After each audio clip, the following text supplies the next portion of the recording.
Welcome to Mindful Stress Management, and I'm delighted to join you today to discuss tips to address anxiety, stress, and mental health during the current crisis with Corona. My name is Dr. Moshe Lewis, and I'm joined by two esteemed guests, Ms. Terre Passero and Ms. Nina Passero, who will introduce themselves and talk to you a little bit about what they're doing in the field of mindful stress management. We wanted to bring this program to you today to address the unspoken needs that many times exist in a fast-paced world where now we've been forced to slow down and really think about how we protect others and also how we act as good corporate citizens. We're aware that there can be a lot of stress that can occur when we face a challenge such as this, where there's a lot of unknowns. So without further ado, Ms. Terre Passero, why don't you tell the audience what you do and a little bit about yourself? All right, thanks, Dr. Lewis. Good to be here. And I'll say I'm so grateful to be doing the work that I'm doing right now. I've had my business, Mindful Stress Management, for about 4 years. And I provide workshops and one-on-one coaching for organizations to help them deal with people in those organizations, deal with overwhelm and stress. And so now more than ever, of course, there is such a great demand. And so my business has definitely increased, and I'm very grateful I can reach many people and help where I can. Excellent. And I'm also joined by Ms. Nina Passero from the Crisis Text Organization. So tell us a little bit about yourself and the work that you do there. Hi, yeah, I'm Nina Passero, Terry's niece, as you can tell from the last name. And I work at Crisis Text Line, which is a New York City-based organization, at least in the US. We have international partners elsewhere. But it is a nonprofit that does crisis intervention over text message, as the name suggests. So you can text in at any hour, 24/7, with anything that you personally deem a crisis. Ranging from suicidal thoughts to doing poorly at your talent show or feeling stressed about coronavirus, obviously. And you will be connected with a real human counselor on the other end to give you some suggestions and help de-escalate the moment. So I work there on the product team, but I also take conversations when I have the time and speak to texters myself. Sure, we'll talk about keeping it in the family. That is really inspiring that you are in New York, first of all, in terms of at least addressing some of the needs that exist. And I realize, though, that you are currently in California. So we appreciate your safety and the fact that you're with us today. We were going to start off first talking a little bit more about the type of work we do and why we think this is so relevant. I can certainly lead off and say that I'm still seeing a very few patients who have to come in, usually just one or two on a daily basis. And so we have to do screenings for those patients, and we think this will be a lot of the future as well. And many of them are needing more personal ability to share some of what they're going through. But in terms of what I'm getting on the phone, which is what most doctors across the US are dealing with, we're hearing sort of literally from the front lines of patients who only may be sick for a few hours or for a few days, and they really need to find out if they need treatment, where they may need to get testing, and how they address their symptoms. There definitely is an anxiety component to this because so many people are hearing different messages as they evolve over time, and we realize that the information is changing. And so a lot of times I find myself trying to really sort of console and have people realize that they're seeing medicine in evolution. And while we're used to that with our cell phones or other things that change over time, we're not so expecting that with medicine. We figure that the doctors will have the answers, but the truth is that when it comes to this disease, we are learning something new literally every single day. So with that, I'd like to turn to Ms. Terre Passero and tell me about what are some of the things that you may be seeing on the front lines or as you deal with clients at the corporate level. Yes, well, I think you point to a key word, which is uncertainty, and the evolution of, we don't really know what's happening. And so what's unfolding in terms of medicine is unfolding in terms of all of our lives. We are so uncertain about what's to come. The structures that we relied on are not there, or they have changed. And that makes us very anxious, right? And so I'm working with that in organizations and helping people who were used to being working together, right? Generally, working remotely, and still being able to maintain connection and collaboration with their teams when they're in the midst of a whole range, a whole spectrum of impact from this coronavirus. From maybe they live alone and it's calm, but they're feeling really isolated and lonely, and those usual ways of connecting with people at the water cooler or having lunch together aren't there. Or perhaps they're on the other extreme and two professional parents are working and have children at home that they're also trying to take care of and educate, or they have a sick parent or a friend, or they're in the health industry. So just the range is so great. And I read something on Facebook recently, and it was a really nice way to think about this in terms of being able to understand how people are going through this differently, that we're all in the same storm, but we each are in a different boat. And we truly are in a different boat, from socioeconomic to race to, where we live are so many factors. So it's across the board, but I think in general, people are trying to find a new normal, a new way to balance. And that's what I try to help people find, that connection to how do we keep communicating, not isolating, getting our work done, contributing, taking care of our health. That's a big part of what I work on, is how do we take care of our physical health? How do we take care of our mental health? And we walk through those things, and not big things, but micro practices that people can just incorporate into their lives very easily, because nobody wants another piece of a huge something dumped on them right now. Like, you got to do this. We are overwhelmed. Rightly so, legitimately so, we are overwhelmed. So those ways that we can simply take care of ourselves in little ways is what I really focus on, because it's so important right now. Sure. And we're going to delve into some of those strategies in a bit. Ms. Nina, from your perspective, what you're seeing on the front lines, I know we talked a little bit about the types of texts that are coming through and some of the trending patterns that you all are noticing. What are some of the details behind some of the data you've collected and some of the trends that you all are noticing? Yeah, so our crisis text lines business model in the US and around the world, which we're in Canada, the UK, and Ireland right now, and hoping to expand as the year goes on. But the business model is uniquely appropriate for this crisis right now because, we didn't have to shift anything. We have always operated online.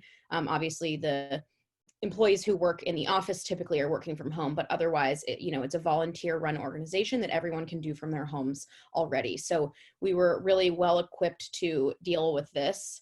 And so we have seen a huge increase in both texters texting in, but also in applications for volunteering, which has been really great to see. And really awesome that people in such a stressful time for themselves individually are increasingly wanting to help others. So that's pretty encouraging.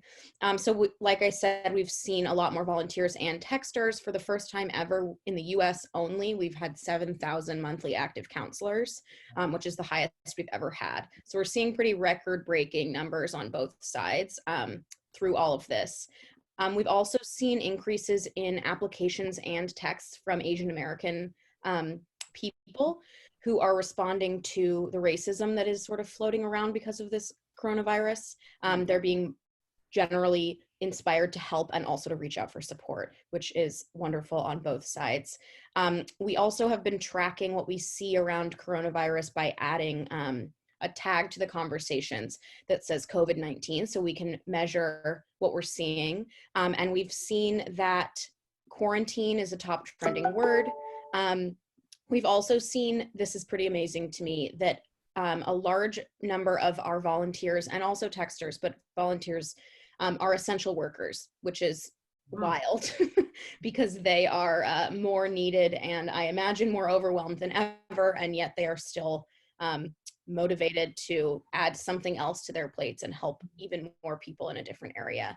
Something else that I have found really interesting in the data is that we're seeing as the weeks go on that anxiety is going down and depression and isolation are going up, which makes sense considering that as we adjust to a new normal, the heightened sense of anxiety is subsiding a little bit, but it's settling into a general feeling of depression and loneliness because people can't leave and connect, as you guys have both mentioned. And then another thing that I have found interesting is that there are obviously increasing conversations about grief, and specifically the words grandma and grandpa are spiking because of the way that this virus affects the elderly as well. So those are general trends. And we've seen really this increase in volume across the globe, all the sites that we have. So it's pretty consistent in that way. Wow, well, that's pretty amazing. I mean, probably, like you said, the most exciting thing is just that people on the front lines that are already giving so much are volunteering their time. And if I heard you correctly, the whole organization is volunteers top to bottom. Is that correct? Well, the people who take your conversations are all volunteers, which means any one of us can also join if you were so inclined. But just for clarity, there are supervisors who are employees of Crisis Text Line who are always on the platform, and they all have master's degrees in mental health. And so every volunteer is assigned a supervisor when they log on. So you're not alone in, we have a training program that you go through, but obviously volunteers are not certified counselors in any way. And so we make sure that everybody has the support that they need if they get stuck in a conversation or something's intense or they're not sure where to go. There are employees who are qualified to help advise you. So yes, the conversations are taken entirely by volunteers, but there is support, which I know can feel sort of intimidating for people. So I just want to make sure that that's clear. Mm-hmm. No, well, it's such a valuable resource. And speaking of which, I want to make sure that we highlight some tangible takeaways so that our viewers can really literally have something that they can use from watching this program that's actually practical. On that note, since we were just talking, what is a way that people might reach the Crisis Tech org, the Crisis Text organization? Yeah, so in the US and in Canada, if you're in either of those places, you can text 741-741 and you'll be connected to a counselor right away. If you're in the UK, it's 85258. And if you're in Ireland, it's 086-1800-280, and there will be a short code launching in a few weeks so that there's no need to remember such a long number. But, I'll make sure that those numbers are linked and written down here so that, you don't have to jot it down now if you're interested. Right. No, that's so useful. I mean, to find out that something like this exists and that it's free, if I heard correctly, free is always a good thing. Turning to Ms. Terre Passero. Yeah. Some tangible takeaways, some things that you recommend that people consider if, as Ms. Nina was stating, people feel that they may have been able to address some of their anxiety issues, but are now a little bit more concerned about the new norm that we find ourselves in. Sure. Well, one of the first pieces of guidance that I offer people is to go easy on yourself. To really give yourself a break because we're under such duress. So that's one thing. Be kind, be compassionate, be loving with yourself and with people around you, which can be really hard. It can be really hard right now. And I want to say something about the brain because when we start realizing how the brain is responding to this uncertainty in such a normal way and how we're being activated, it really helps if I shift something, maybe I can impact my brain. So for example, the brain is hardwired for survival. So it's looking for ways that it feels threatened. And if it feels threatened, it activates the stress response, right? The hormones, adrenaline and cortisol, so that we can fight, flight, or freeze. That's normal. And we are pretty much in a very activated state of stress because we don't know what's to come. We worry. So we maybe have the TV on a lot. So, limit the amount of time that we're really listening to news. We want to be aware, but, limit it to what's coming in, limit who's coming in your living room, via TV or internet. So the brain, that's one thing about the brain that's really important. So how can we interrupt that stress reaction so that we don't get in that heightened state? And a key piece is the breath. Because, you know, think about a stressful situation. When you are stressed, we have very shallow breathing, right? Because we're breathing fast, our heart rate's pumping fast to get us ready to fight, flight, or freeze. So when we take an expanded breath and a slow exhale, it's sending a message to the brain, oh, my body is safe. So it starts interrupting that stress reaction and calming the system. A breath, an inhalation, slow exhalation. And sometimes it's not very deep, and that's okay. Meet your breath where it is. But just start noticing. And so even that can start calming the system, that then enables us to think a little more clearly and maybe not get too wrapped up into the worry of, oh, what if? We have to plan. But again, if we can calm our system, calm the body through breath, then we can start thinking about our thoughts and perhaps bring our thoughts back to what's working in my life now. And that's a really key question too, to identify what's working now. What can I appreciate now? Even in this moment, something in your room that you look around and you see like, oh, I appreciate that. That can break and stay with it for a few breaths. And that can really help interrupt that stress reaction and bring a little calm. And we all need a little calm in the midst of the flurry. And then we maybe go back up and then we come back down to like interrupt the stress reaction, come back up. So the breath is really critical. POP, I just want to introduce POP, which stands for pause, observe, and proceed. So that's a practice you can do anytime when you're laying in bed at night and can't sleep. Pause. Notice 3 breaths moving in and out of the body. Just notice you're breathing. About 20,000 times a day you breathe. So you notice you're breathing. Observe, what am I feeling? I'm, anxious, I've got tightness in my shoulders, whatever it is, bring your awareness to the body, to your emotions, to your thoughts. And then we proceed. So pause, observe what's going on, and proceed. And then just let go into the next step, which is whatever it is, sending an email, going to sleep. So POP stress now is kind of I like it because it's an easy thing to remember, pause, observe, proceed, and you can do it like that, or you can do it in 5 minutes or 30 minutes. I like that. That is practical and straightforward. And as I was listening to you, I was trying to find myself too, slowing down and breathing. And on that note, as a provider, I can chime in that one of the things that I'm trying to do more, and I'm trying to do it even as we're taping our show, and we so appreciate you doing that and providing this service, to listen and to do reflective listening, as we talk about in the field. I think as providers often, and even many times on the front line, or perhaps as a parent, we want to have the answers, and sometimes we do have to react quickly, as you stated. But pausing, and for me, I take that as slowing down a little bit to listen, because so many times when we do get a complaint from a patient or from a client, it's that, well, I don't really feel that he was listening or she was listening or she heard me, or also with a partner or a loved one, I don't feel like they hear what I'm saying. They may listen, but they may be so quick to offer solutions, or so quick to try to resolve it, or so quick to avoid it, that they don't really hear me. So I certainly find myself doing that. And I think that may be something our viewers can take away in terms of just taking those extra few seconds to listen and hear someone out. That's so important. And if I can just interrupt there, most people's favorite topic is themselves. So if we give people that space to talk about themselves and really listen with an open heart and watch when our mind wanders, is like, I'm bored, or I want to do something else, and come back to that person for a certain period of time and really give them our awareness like you're talking about, it makes such a difference. That connection is huge.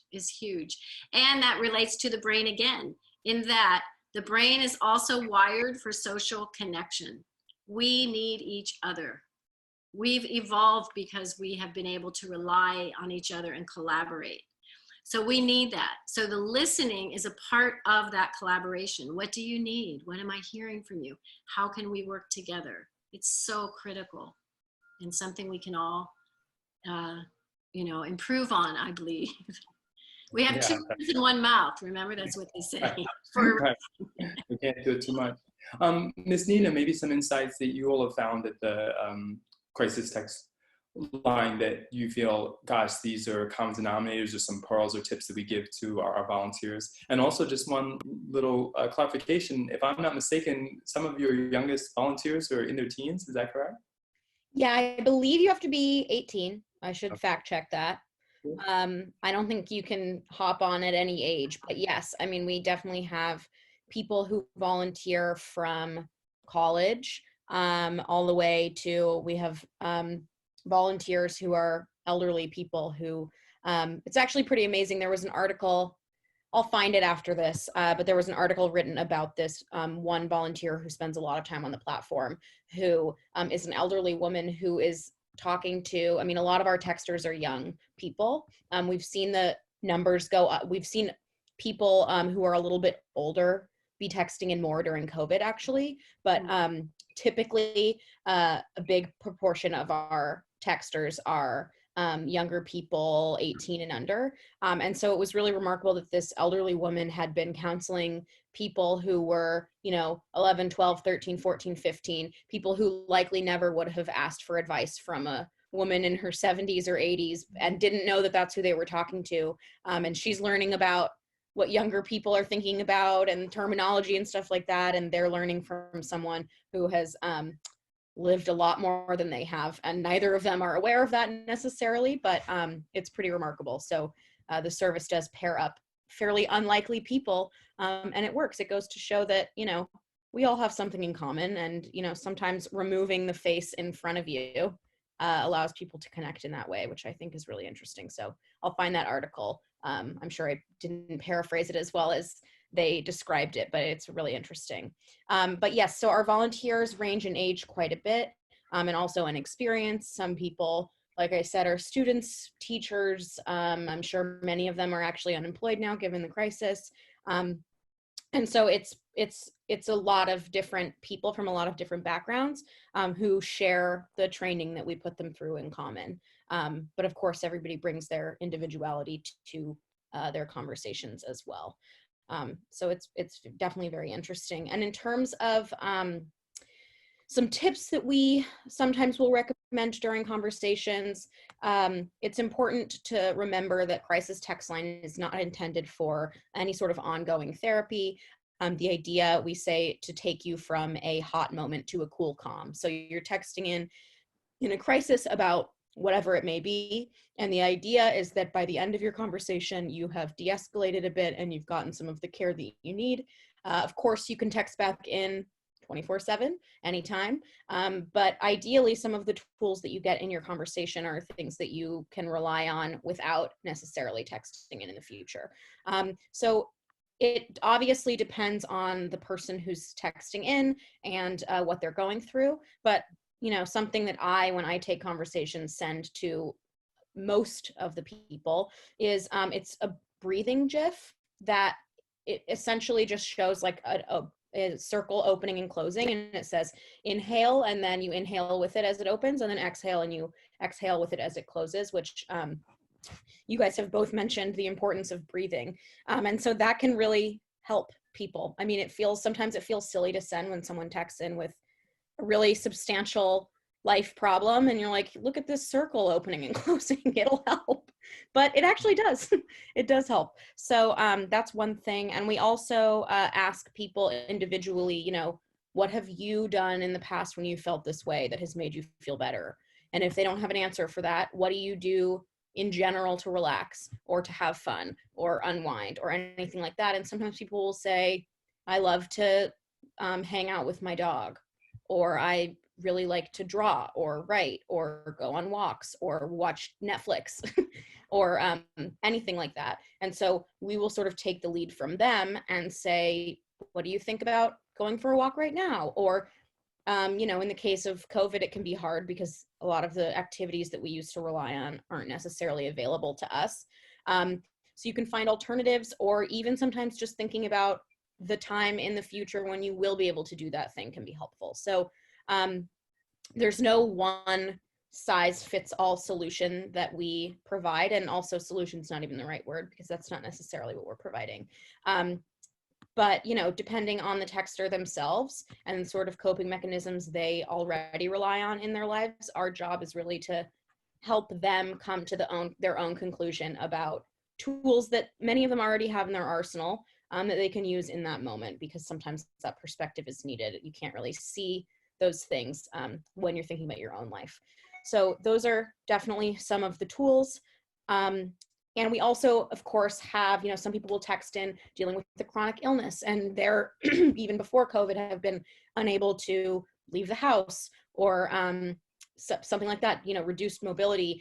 And so we'll send them a resource to maybe an online community of people who struggle with chronic illness, where they can connect over their computer or their phone.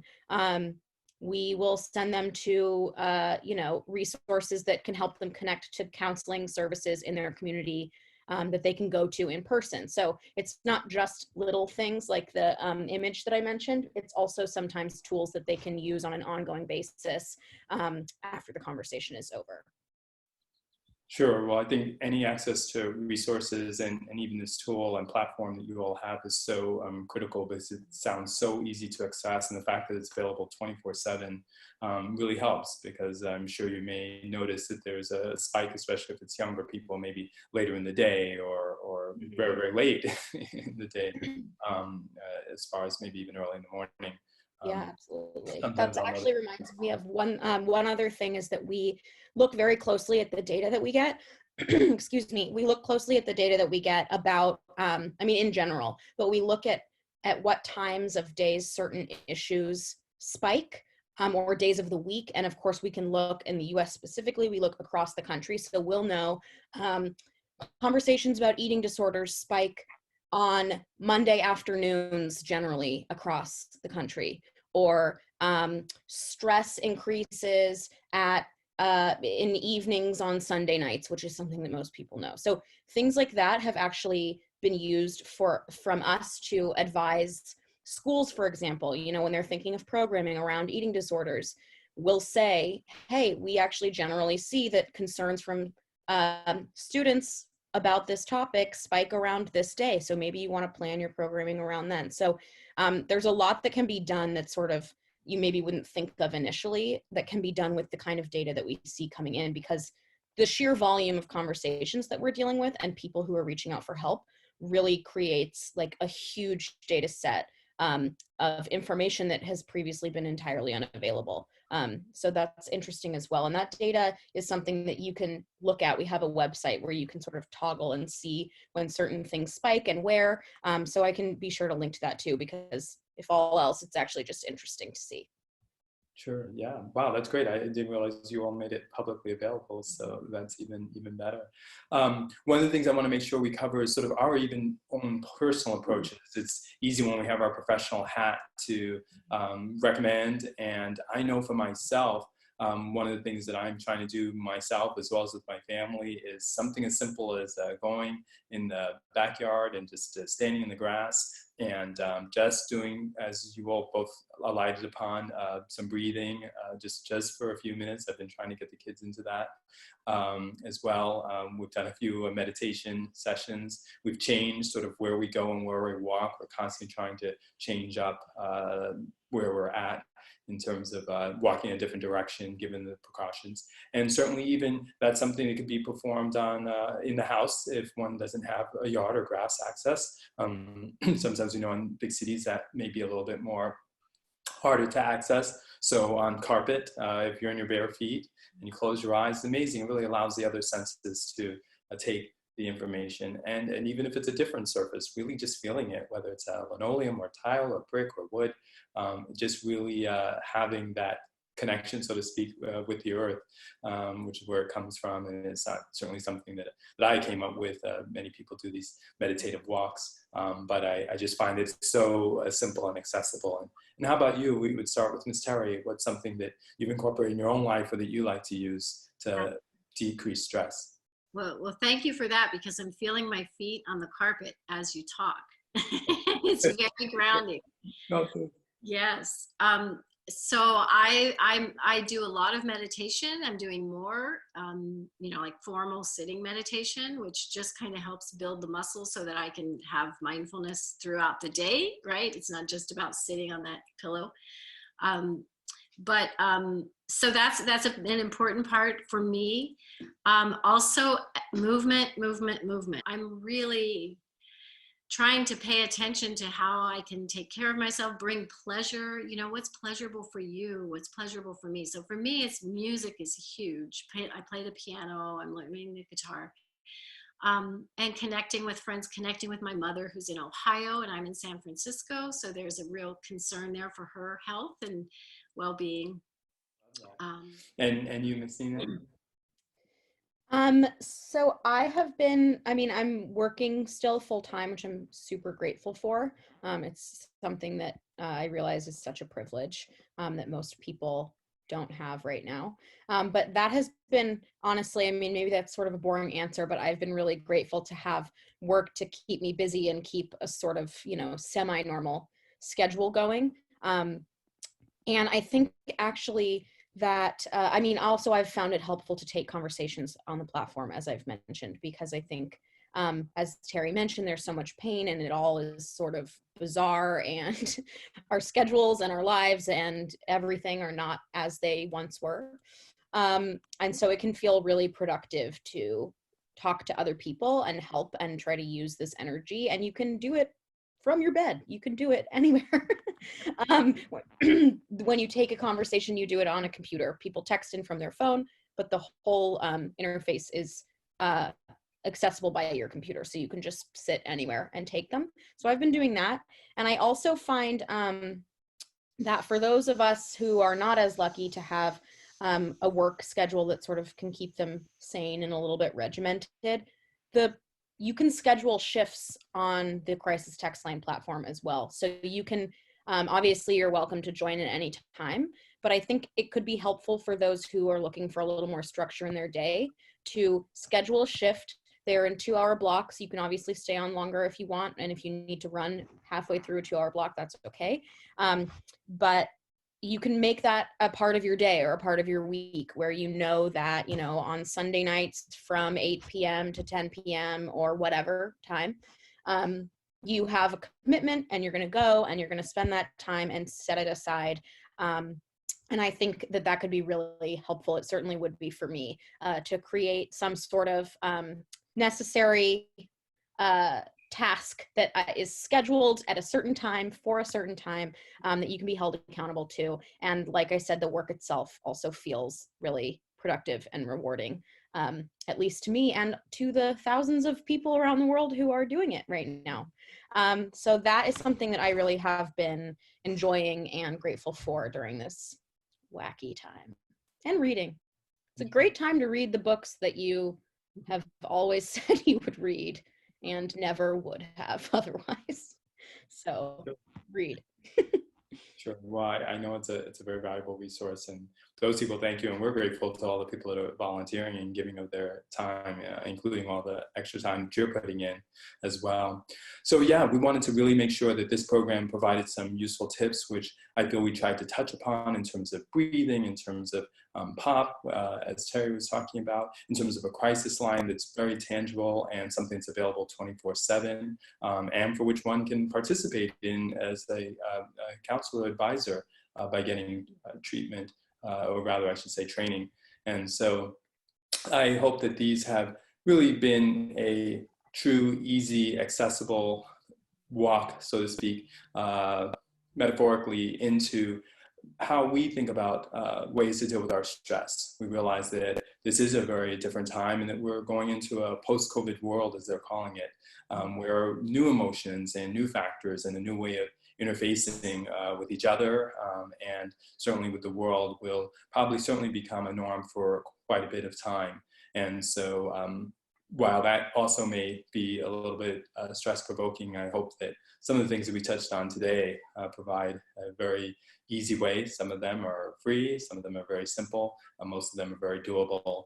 And weaving with what Ms. Nina said, yes, even getting back to some of the things that we know that we love, whether it's listening to music, as Terry said, or reading. These things are just so within our reach and so wonderful because they allow us to explore other parts of our brain, or whether it's just absorbing nature and being grateful and having an attitude of gratitude, as we like to say. So with that, I certainly thank my esteemed colleagues for their time and reaching out to us to be able to put this together. As a final concluding, I just want to, for those that may want to hear, how would they reach you? First, Ms. Terry, and then Ms. Nina, if they're trying to get in touch with you or your organization. Great. Well, thank you so much for this opportunity. Easiest way to reach me is popstressnow.com. And then you can find my resources and videos, simple, free guided videos I have on YouTube, I have on Instagram, little 1-minute reminders of just kind of how to touch in, how to take care of yourself. So yeah, popstressnow at popstressnow.com. And Ms. Nina? Yeah, so like I said, will link the website and numbers that you can text in if you want to reach Crisis Text Line directly.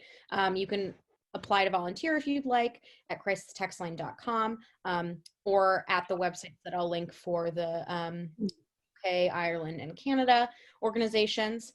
And then if you want to reach me personally, I can also link my email if you have any additional questions about Crisis Text Line or, you know, whatever books I'm reading, because I'm sure everyone's on the edge of their seat, so feel free to reach out.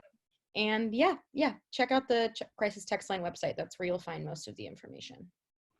Sure. And I'm Dr. Moshe Lewis, and just using my name since it's pretty unique, Dr. Moshe.Lewis.